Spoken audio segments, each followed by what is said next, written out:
বাংলাতে বলবে যে ভোটে লড়বো না। বাংলা মুর্শিদাবাদ সীমান্ত এলাকা এবং এটা তা সত্ত্বেও দেখা এখানে যাচ্ছে ঝড় আছে, ঝড়।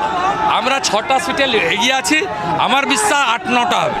আপনি তো এখানকার অবজারভার ছিলেন, তখন তখন তখন যা তখন উনি দিদি ছিলেন, এখন পিসি হয়ে গেছে। কিন্তু তখনকার যা সিচুয়েশন আমরা সব 6 বছর আগে চলে এসেছি, ঠকিয়েছি।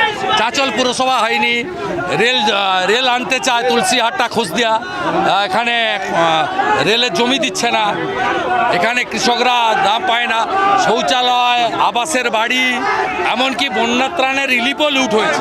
তৃণমূল মানে চোর, পঞ্চায়েত ব্যবস্থাটা চোরেদের চলে গেছে। বাংলাদেশি অ্যাকাউন্ট আর শ্মশান, কবর, আপনার ভাগাড় সব বর্গা দিয়ে রেকর্ড বদলে লুট, এমনকি নদীগুলো থেকে বালি চুরি করে পুরো এলাকা চোরেদের হাতে চলে গেছে।